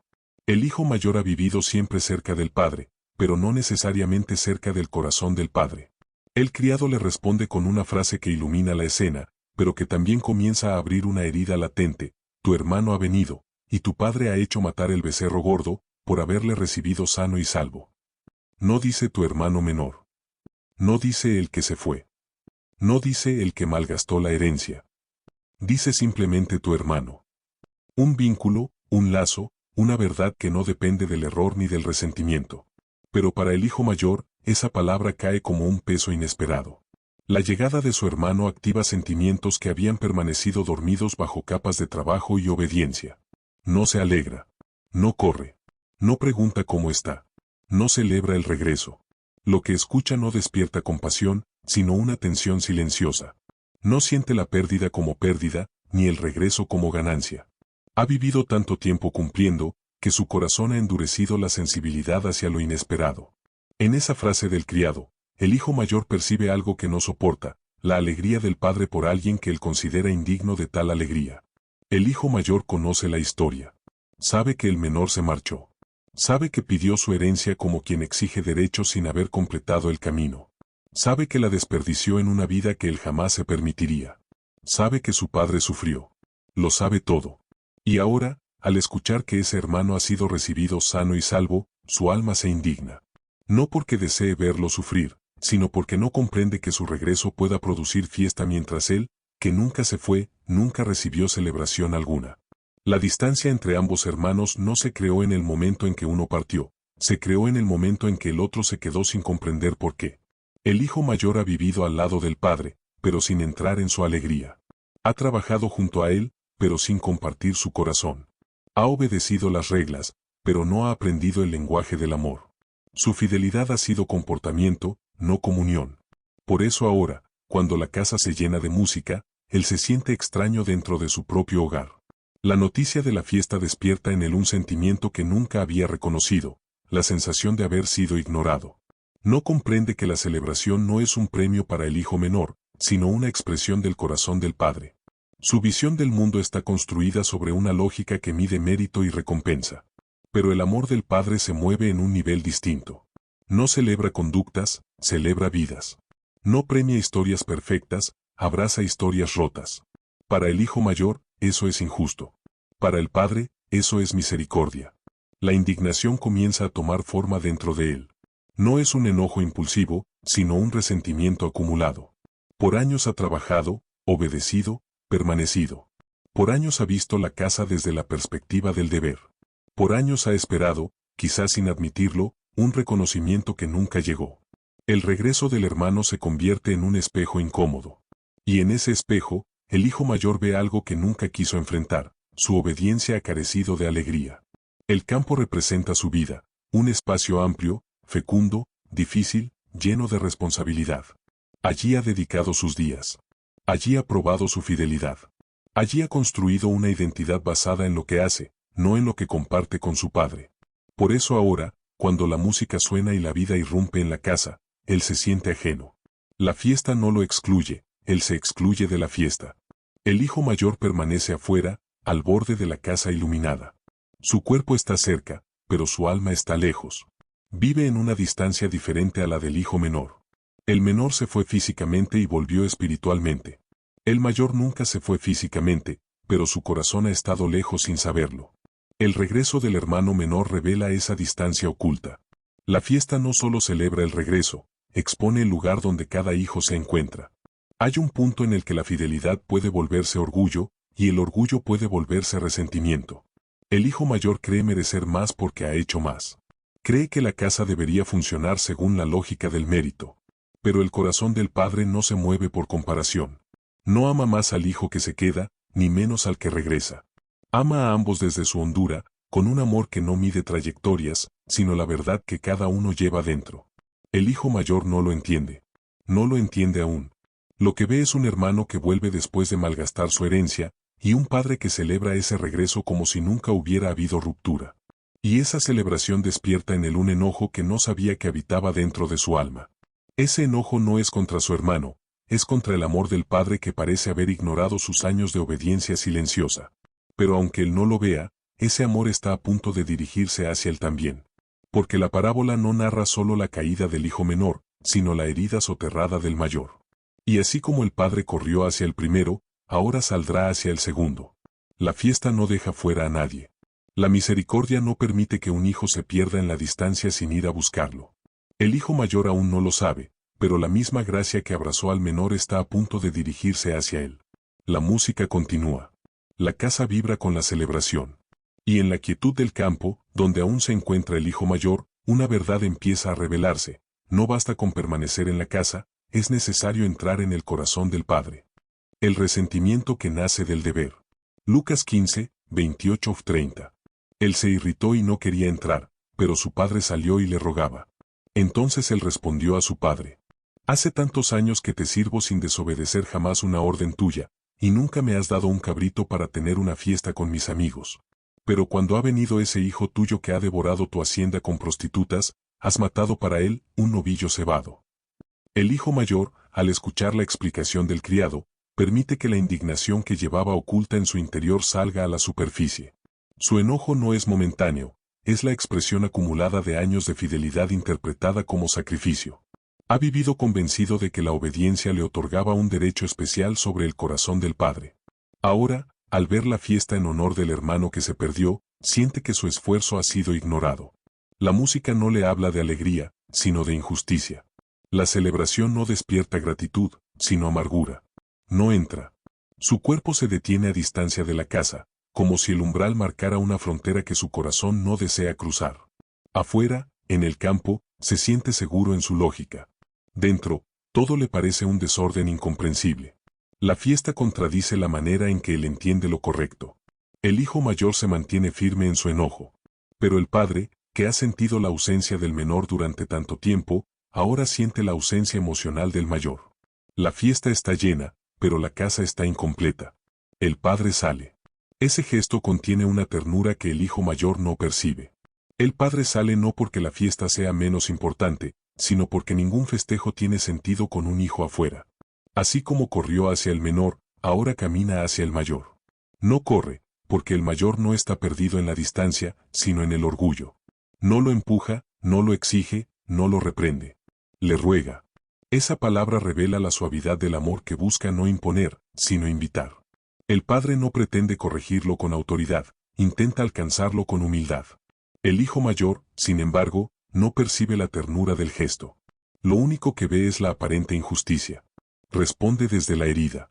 Sus palabras, por primera vez, revelan la verdad de su corazón. Hace tantos años que te sirvo sin desobedecer jamás una orden tuya. No dice te amo, no dice he estado contigo, no dice he disfrutado de tu presencia. Dice te sirvo. Su identidad no ha estado sustentada en la relación, sino en la obligación. Ha vivido como un siervo dentro de la casa, no como un hijo en el corazón del padre. La obediencia, en lugar de llevarlo a la intimidad, lo llevó al deber. Su resentimiento nace de esa falta de intimidad. Ha cumplido todas las órdenes, pero nunca ha sentido que ese cumplimiento lo acercara al padre. Ha trabajado para él, pero no ha compartido su alegría. Ha permanecido, pero no ha entendido. Y ahora que la misericordia del padre se desborda sobre el hermano que volvió, él se siente desplazado. No porque haya perdido algo, sino porque se revela que nunca entendió el modo en que el padre ama. El hijo mayor continúa, y nunca me has dado un cabrito para tener una fiesta con mis amigos. Su reclamo expone un deseo que nunca expresó. Deseaba celebrar, pero no sabía pedir. Deseaba gozo, pero no sabía recibirlo. Deseaba compartir, pero no sabía que tenía permiso. Su vida se volvió un sacrificio constante, esperando ser reconocido, pero ese reconocimiento nunca llegó porque el padre no buscaba sacrificios, sino comunión. Su fidelidad se había convertido en una carga. Y ahora, en el contraste con la celebración, siente que su sacrificio ha sido inútil. En su reclamo hay una verdad profunda: ha vivido en la casa, pero no ha vivido en la libertad del amor. Cree que su padre debía haber visto su esfuerzo y recompensarlo. Cree que la obediencia lo hacía más digno. Cree que el derecho a la fiesta se gana. Y por eso se siente traicionado. Su hermano, el mismo que malgastó la herencia, recibe lo que él cree haber merecido siempre: una celebración. El resentimiento se cristaliza en la frase que dirige al padre: pero cuando ha venido ese hijo tuyo. No dice mi hermano. Su enojo lo separa de la relación que la sangre no puede negar. La herida del orgullo es tan profunda que necesita nombrarlo desde la distancia. No es su hermano, es un extraño al que el padre ama de manera excesiva. El hijo mayor no comprende que la celebración no es un premio al pecado, sino una medicina para el alma que vuelve. Su juicio es duro: que ha devorado tu hacienda con prostitutas. No sabemos si el hijo menor vivió exactamente así, pero el hijo mayor imagina lo peor, porque el enojo siempre agranda la falta. Su mente necesita exagerar la culpa del hermano para justificar su sentido de injusticia. Y en esa exageración se revela lo lejos que ha estado del corazón del padre. No entiende que el padre no ama basándose en el historial moral de sus hijos, sino en su humanidad. No ama desde la comparación, sino desde la compasión. Has matado para él el novillo cebado. En esa frase se condensa su dolor. No le duele la fiesta, le duele no haber sido celebrado él. No le duele el regreso del hermano, le duele que el padre exprese un amor que él nunca sintió como propio. El novillo cebado, reservado para un acontecimiento excepcional, se convierte para él en el símbolo de una preferencia injusta. Pero el hijo mayor no entiende que el amor del padre no se divide, se multiplica. No disminuye en él por aumentar en el otro. Mientras habla, el padre lo escucha sin interrumpirlo. No porque esté de acuerdo, sino porque reconoce en esas palabras la herida que nunca fue atendida. El hijo mayor ha vivido lejos del abrazo que el menor acaba de recibir. Nunca se sintió perdido, por eso nunca experimentó la misericordia. Nunca reconoció su necesidad, por eso nunca pidió nada. Su corazón se endureció no por rebeldía, sino por lealtad mal entendida. El resentimiento que ahora lo domina nació del deber sin alegría, de la obediencia sin intimidad, del trabajo sin descanso. El hijo mayor no está luchando contra su hermano, está luchando contra el amor del padre que no encaja en su lógica. Su mundo se construyó sobre la ecuación más obediencia, más amor. La fiesta rompe la ecuación. El regreso del hermano la destruye. Y eso lo enfrenta a una verdad que duele: no conoce el corazón de su padre. Siempre ha estado ahí, pero nunca ha entrado realmente en la riqueza de su amor. Su resistencia, su enojo y su amargura revelan un extravío distinto al del hijo menor. El menor se perdió por rebeldía, el mayor, por orgullo. El menor cayó por libertad mal entendida, el mayor, por justicia mal interpretada. El menor regresó arrepentido, el mayor necesita aprender a entrar. En este instante, la parábola abre una nueva tensión. ¿Podrá el hijo mayor cruzar el umbral del resentimiento y recibir el amor que el padre también le ofrece? ¿Podrá ver a su hermano no como una amenaza, sino como un compañero en la misericordia? ¿Podrá comprender que la alegría del padre no está basada en méritos, sino en la vida que vuelve? El padre está frente a él, esperándolo. La fiesta sigue dentro. La música aún vibra. Y el hijo mayor, aunque no lo sabe, está tan necesitado de gracia como lo estuvo su hermano menor. Una justicia más profunda que la lógica humana. Lucas 15, 31-32. Él entonces le dijo: Hijo, tú siempre estás conmigo, y todas mis cosas son tuyas.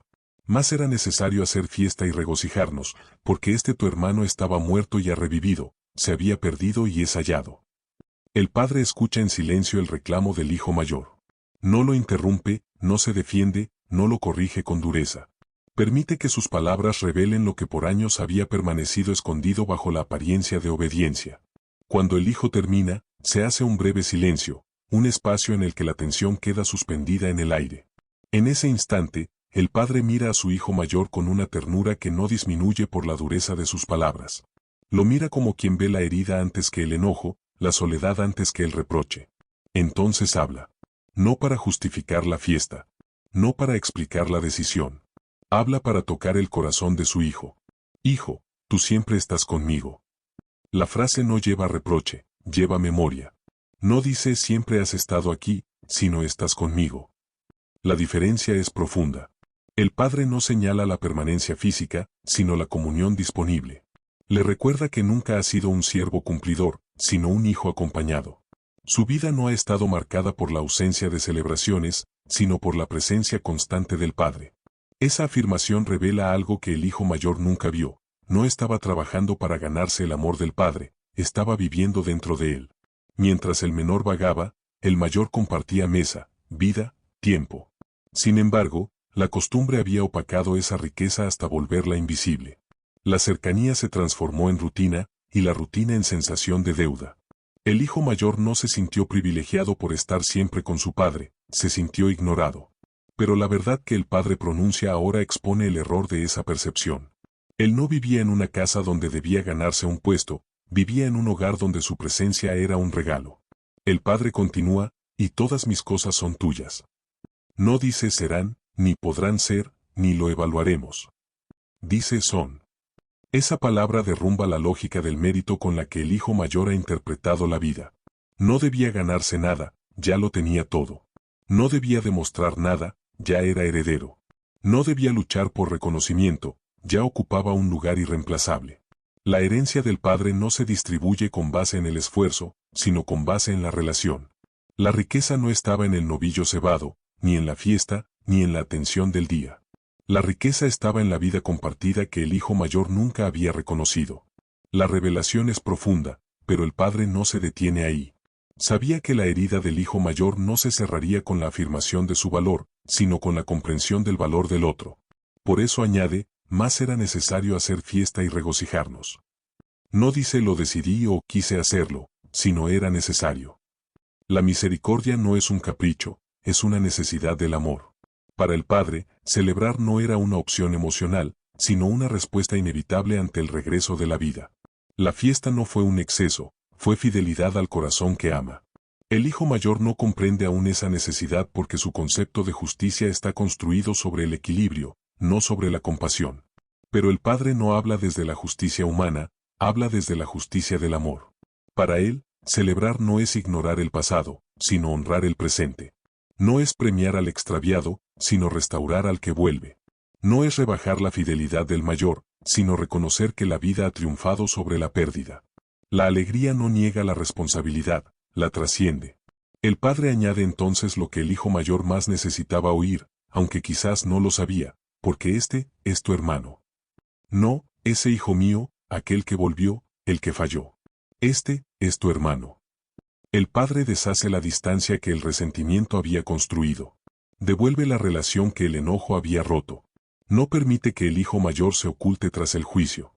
Le recuerda la verdad que ningún error puede borrar, siguen siendo hermanos.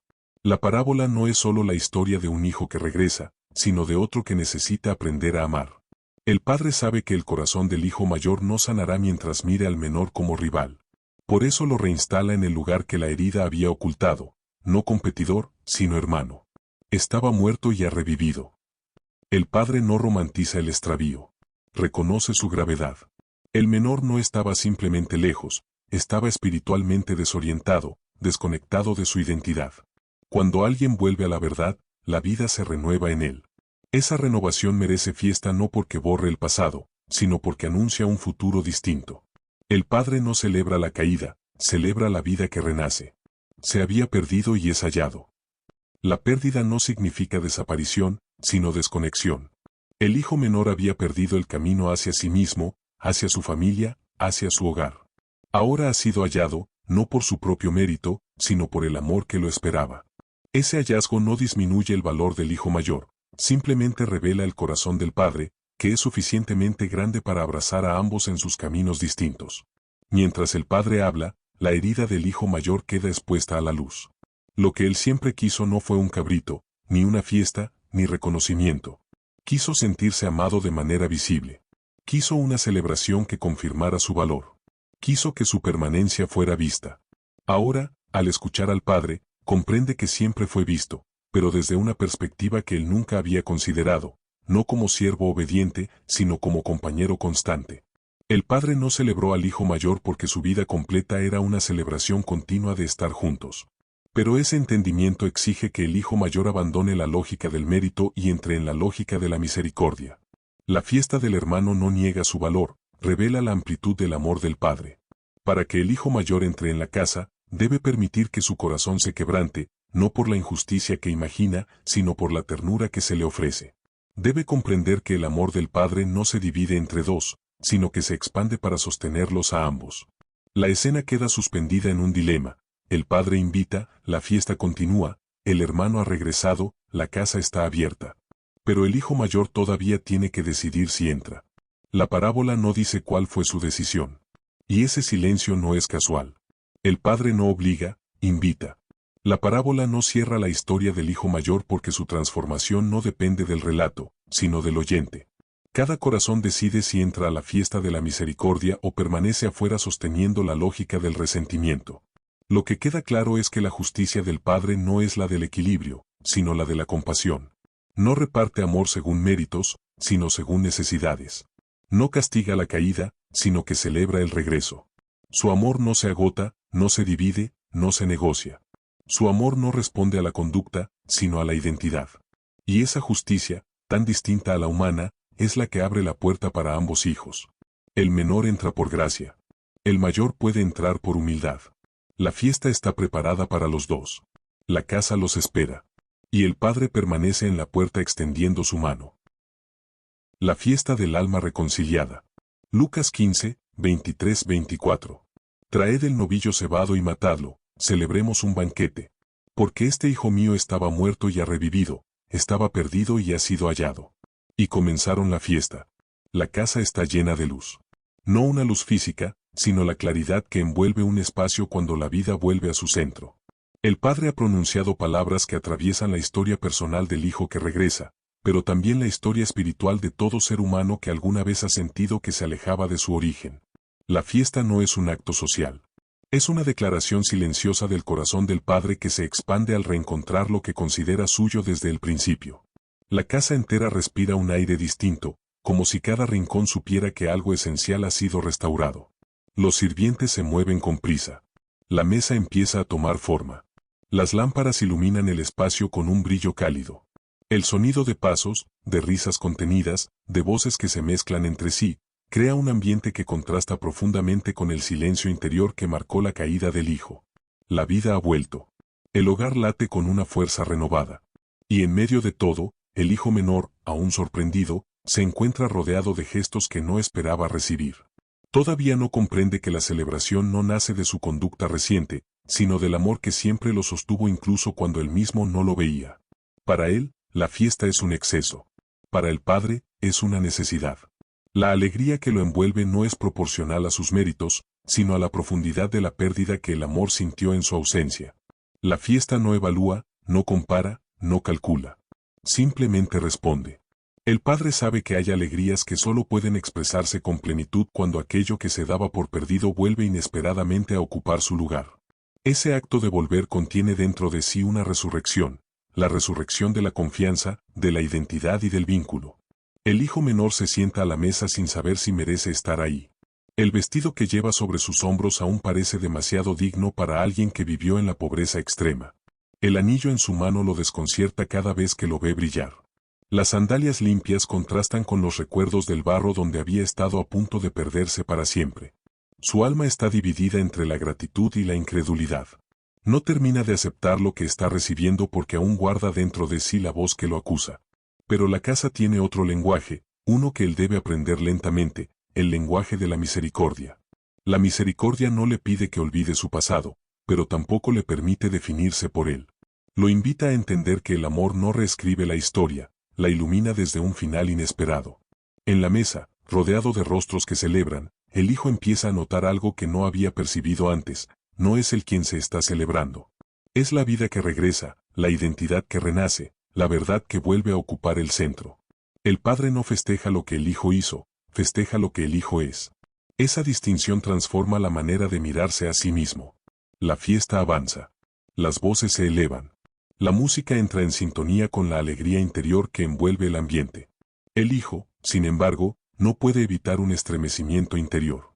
Es difícil entrar completamente en la alegría cuando la culpa aún susurra en silencio. Pero el abrazo que recibió, el vestido que lo cubre, el anillo que porta y las sandalias que calzan sus pies son recordatorios silenciosos de que ya no debe vivir desde su caída, sino desde su regreso. La fiesta es un espacio donde la culpa no tiene asiento, donde la misericordia ocupa todos los lugares. El Padre, sentado cerca de él, no lo mira como quien supervisa, sino como quien acompaña. Sus ojos reflejan la plenitud de un amor que ha alcanzado su propósito. No necesita explicarle nada. No necesita recordarle el dolor que su ausencia causó. No necesita enumerar condiciones para que siga en casa. Su presencia basta. El hijo aprende, en ese silencio lleno de ternura, que el amor verdadero no exige explicaciones para restaurar, solo necesita que el corazón vuelva a abrirse. Hay algo más profundo aún sucediendo en esa mesa. La fiesta no está hecha solo para celebrar al hijo menor. Está hecha para revelar al hijo mayor qué significa realmente el corazón del Padre. La casa se convierte en un lugar donde ambos hijos son llamados a descubrir la misericordia desde lados distintos del mismo misterio. Para el menor, la misericordia es consuelo. Para el mayor, será desafío. La fiesta es un puente tendido hacia la reconciliación interior de cada uno. La mesa del banquete está llena de símbolos. El alimento no representa simplemente abundancia, representa comunión. El compartir no se basa en el pasado, sino en el presente. Desde la mirada del Padre, lo importante no es cómo llegó cada uno a ese lugar, sino que estén allí. La fiesta es la respiración del amor que se rehúsa a perder a ninguno de sus hijos, ni al que se va lejos ni al que permanece cerca sin comprenderlo. El hijo menor observa la mesa y siente, por un instante, el peso de lo que vivió. Recuerda la hambre que lo quebró, la soledad que lo atravesó, el deseo desesperado de alimentarse con lo que ni siquiera los animales comían. Ahora el pan que toma entre sus manos tiene un significado que rebasa el acto de comer. Simboliza el paso de la miseria a la dignidad, de la desesperación a la esperanza, del extravío al hogar. Cada bocado es una afirmación silenciosa de que la vida puede renacer incluso cuando uno ha estado a punto de perderse por completo. La música que llena la casa no es solamente un sonido, es la expresión de una alegría que no se podía contener. Es la afirmación de que el Padre no ama desde el equilibrio, sino desde la abundancia. La celebración es generosa porque el amor del Padre es generoso. No teme mostrarse, no teme desbordarse, no teme ser excesivo. El hijo menor empieza a comprender que la fiesta no es un adorno, sino una enseñanza. La alegría del Padre es tan importante como su misericordia. Ambas son parte de la verdad que él debe aprender. La fiesta también tiene un silencio que se escucha debajo del ruido. Es el silencio del hijo mayor, aún afuera. Su ausencia marca una incompletud en el corazón del Padre. Pero también anticipa un llamado distinto. La fiesta está en pleno movimiento, pero el Padre, incluso en el centro de la alegría, mantiene en su interior el espacio abierto para el hijo que no entra. Su corazón no se divide entre uno y otro. Cada hijo ocupa un lugar irreemplazable. El hijo menor siente un estremecimiento interior cuando comprende que su regreso no solo sanó su relación con el Padre, sino que también inició la sanación de la casa entera. La fiesta es un punto de quiebre para todos. Todos deben aprender algo. Él, el amor inmerecido; su hermano, la misericordia que no compara; los sirvientes, la gracia que sorprende; y el Padre, la alegría que reconcilia la casa entera. Mientras observa la mesa y escucha el murmullo de la celebración, el hijo menor descubre una verdad que nunca imaginó cuando emprendió su camino de regreso. No era solo él quien necesitaba volver al hogar. El hogar mismo necesitaba su regreso. Su caída no lo destruyó, lo condujo a un encuentro que transformaría a todos. En esa casa, bajo la luz cálida, rodeado de rostros que celebran, él finalmente entiende que nadie vuelve igual. El regreso no es simplemente un paso hacia atrás, es un renacimiento. La fiesta es el eco visible de ese renacimiento. Y en ella, su alma comienza a descansar. Volver a uno mismo. Lucas 15:32. Pero era necesario hacer fiesta y regocijarnos, porque tu hermano estaba muerto y ha revivido, se había perdido y es hallado. La voz del Padre aún resuena en el aire, y aunque la fiesta continúa dentro de la casa, sus palabras permanecen abiertas, como una puerta que invita a cada corazón a entrar en la verdad que él encarna. Era necesario. No dice que fue apropiado, ni comprensible, ni justo según la medida humana. Dice que era necesario. La alegría no fue opcional, fue la respuesta natural de un amor que se rehúsa a perder aquello que considera sagrado. Era necesario celebrar porque la vida había irrumpido de nuevo en un lugar donde la ausencia había dejado un hueco profundo. Pero lo más sorprendente es que esta frase, pronunciada por el padre, no está dirigida al hijo menor, sino al mayor. El menor ya ha entrado en la fiesta. Ya ha sido envuelto por la misericordia. Ya ha sido restaurado en su identidad. Ahora es el hijo mayor quien necesita escuchar aquellas palabras que revelan la esencia del corazón paterno. Porque el camino de vuelta no pertenece solo a quien se alejó físicamente, sino también a quien, aun quedándose cerca, se perdió internamente. El padre no solo invita al mayor a entrar en la casa, lo llama a volver a sí mismo. A reconocer la raíz de su resentimiento, a comprender la verdadera naturaleza del amor que lo ha acompañado todos los días sin que él se diera cuenta. Volver al hogar no es solo un movimiento externo, es el descubrimiento interior de la verdad que había permanecido oculta bajo la capa de la obediencia. El hijo mayor creía saber quién era. Creía ocupar un lugar claro. Creía tener razón. Pero su amargura revela una distancia que necesita ser atravesada. No es fácil reconocer que uno puede estar perdido incluso dentro de la casa. El hijo menor se perdió al irse lejos, el mayor se perdió sin moverse. Uno se alejó del hogar, el otro se alejó del corazón del padre. Ambos caminos, aunque distintos, conducen al mismo punto, la necesidad de volver. Por eso el padre dice tu hermano. No para corregir, sino para recordar. El resentimiento había borrado la palabra hermano de la boca del mayor. Había reconstruido la identidad del menor basándose en su error. El padre, con una ternura que no humilla, devuelve la palabra al lugar donde pertenece. Le recuerda al mayor que la relación no está definida por la conducta, sino por la pertenencia. Volver a uno mismo implica recordar también quiénes son los otros, compañeros en la fragilidad, en la búsqueda, en la caída y en el regreso. Dentro de la casa, la fiesta vibra. Fuera de ella, el hijo mayor permanece ante una encrucijada. No enfrenta al hermano, enfrenta la verdad del amor del padre. Y ese amor lo invita a una conversión que no se basa en arrepentirse de una acción externa, sino en abrir el corazón a una misericordia que no entiende. El padre no le exige que olvide su enojo en un instante. No lo obliga a sonreír. No lo empuja hacia la fiesta. Simplemente lo mira como alguien que también necesita ser encontrado. Porque hay pérdidas silenciosas que duelen más que las visibles. El hijo mayor no perdió bienes, no perdió dignidad, no perdió caminos. Perdió la capacidad de celebrar. Perdió la sensibilidad hacia la alegría. Perdió la libertad interior que solo existe cuando el corazón está alineado con el amor. Y al perder eso, se perdió a sí mismo. La obediencia sin alegría es una casa sin luz. La disciplina sin comunión es un campo sin frutos. La fidelidad sin ternura es un corazón sin hogar. El padre sabe que el hijo mayor lleva una carga invisible. La carga de creer que debe ganarse lo que siempre tuvo. La carga de pensar que el amor se mide. La carga de imaginar que la justicia de Dios funciona como la justicia humana. Y por eso lo llama a entrar. No solo a entrar en la casa, sino a entrar en el corazón que celebra. Hay un momento silencioso en el que la historia parece detenerse. La fiesta continúa, pero la parábola queda en un punto abierto. No se dice si el hijo mayor aceptó la invitación. No se narra si entró, si abrazó a su hermano, si compartió la mesa. No porque esa parte sea menos importante, sino porque la parábola no desea cerrar una historia que cada oyente debe resolver dentro de sí mismo. El hijo menor regresó, pero el hijo mayor aún está en camino. Su camino no se recorre con pasos físicos, sino con el tránsito interior del orgullo a la humildad, de la acusación a la compasión, del deber al amor. La parábola invita a mirar más allá del relato. A notar que la casa representa el corazón de Dios, que siempre permanece abierto. Que el Padre es la misericordia que va al encuentro tanto del que cayó como del que se endureció. Que los dos hijos, en el fondo, viven la misma necesidad, reencontrarse con su origen. El hijo menor aprendió que la vida sin amor se vuelve un desierto. El mayor debe aprender que la vida sin misericordia se vuelve una prisión. Uno volvió quebrado, el otro debe quebrar su orgullo para entrar. Uno encontró gracia en la miseria, el otro debe encontrar gracia en la envidia. Ninguno está completo sin el otro. La casa está incompleta sin ambos. En esa apertura final, el relato revela su mensaje más profundo.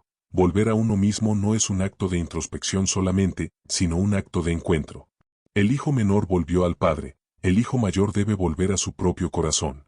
Y el padre, en su ternura, espera a ambos en el umbral, sosteniendo la misma verdad para los dos. todo lo mío es tuyo.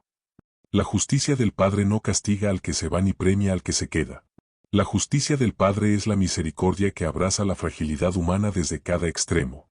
Una justicia que no se equilibra, sino que se expande. Una justicia que no se administra, sino que se derrama. Una justicia que no compara, sino que reconoce en cada hijo una historia única, una necesidad distinta y un amor incondicional. La fiesta sigue abierta. El Padre sigue invitando. El hermano menor está dentro, renaciendo. Y el hermano mayor está frente a una puerta que se abre no hacia una celebración ajena, sino hacia su propia libertad interior. El relato termina aquí, pero la decisión queda en las manos de quien escucha. Porque todos, alguna vez, somos el hijo que regresa, y también el hijo que no quiere entrar. Volver a uno mismo implica reconocer las dos voces que conviven dentro del corazón, y elegir, con humildad, entrar a la fiesta donde el amor no lleva cuentas, sino que abraza. La casa que siempre espera. Hay historias que terminan sin cerrarse, no porque les falte un desenlace, sino porque están hechas para seguir respirando dentro del corazón de quien las escucha. Así sucede con la parábola del hijo pródigo. Su final abierto no es una ausencia, es una invitación. No se nos dice si el hijo mayor entró a la fiesta porque, en realidad, cada uno de nosotros debe decidirlo por sí mismo. La parábola no concluye con un evento, sino con un misterio, la libertad humana frente a la misericordia divina. La casa queda iluminada, la música continúa, el banquete está servido, y en el umbral permanece el Padre, con los brazos abiertos, aguardando no solo al hijo que ha regresado desde la distancia, sino también al que necesita regresar desde su propio interior. Ambos son hijos. Ambos son amados. Ambos necesitan sanar. En esa escena, detenida pero viva, se revela la verdad esencial. El amor de Dios no se agota, no se cierra, no se pierde. Permanece. El hijo menor aprendió que la caída no tiene la última palabra. Que el hogar no deja de ser hogar aunque uno se ausente. Que la misericordia no espera perfección, sino regreso. Que el abrazo del Padre puede restaurar incluso aquello que la vergüenza parecía haber destruido. Su historia enseña que no hay distancia que el amor no pueda recorrer, ni error que el perdón no pueda deshacer. Pero el hijo mayor nos recuerda otra dimensión, igualmente profunda. Nos muestra que uno puede estar cerca de Dios y, sin embargo, vivir con el corazón lejos. Que la obediencia sin alegría endurece. Que el deber sin amor cansa. Que el resentimiento es una prisión silenciosa. Y que la misericordia que celebramos para unos debe ser recibida también para nuestros propios rincones secos y desgastados. La herida del hijo mayor no está en lo que hizo, sino en lo que nunca entendió, que la casa del Padre es un lugar donde el amor no se gana, se recibe. El Padre, en medio de ambos, se convierte en la figura que sostiene todo el relato. No corre una sola vez, corre dos veces. Corre hacia el hijo que regresa exhausto, y sale hacia el hijo que nunca se movió, pero que también está perdido. Su amor no se dirige únicamente al arrepentido, sino también al orgulloso. No solo al que derramó su vida lejos, sino también al que se desgastó cerca sin comprender. El amor del Padre es un amor que busca, que abraza, que espera. No impone la entrada a la fiesta, la ofrece. Ese es el centro espiritual de la parábola, un Dios que no se cansa de abrir puertas, un Dios que no se resigna a perder a ninguno de sus hijos, un Dios cuya alegría es ver a cada alma reencontrarse consigo misma y con Él. La fiesta simboliza ese encuentro. Es un banquete que no celebra méritos, sino vidas. No celebra trayectorias perfectas, sino corazones que vuelven a la verdad. La casa del Padre sigue abierta. El banquete sigue preparado. La luz sigue encendida. Y la pregunta permanece, ¿dónde estás tú en esta historia? ¿Eres el hijo que vuelve desde la lejanía o el hijo que necesita abrirse desde dentro? ¿Cargas la culpa de una caída o la dureza de un corazón que no ha sabido celebrar? ¿Caminas con la nostalgia del hogar o con el resentimiento de sentirte nunca visto? Sea cual sea el lugar donde te encuentres, esta parábola te llama a volver. No volver a un sitio físico, sino a ese espacio interior donde tu alma recuerda quién es. Volver no implica retroceder, sino reencontrar. Volver no significa pedir permiso, sino abrir el corazón.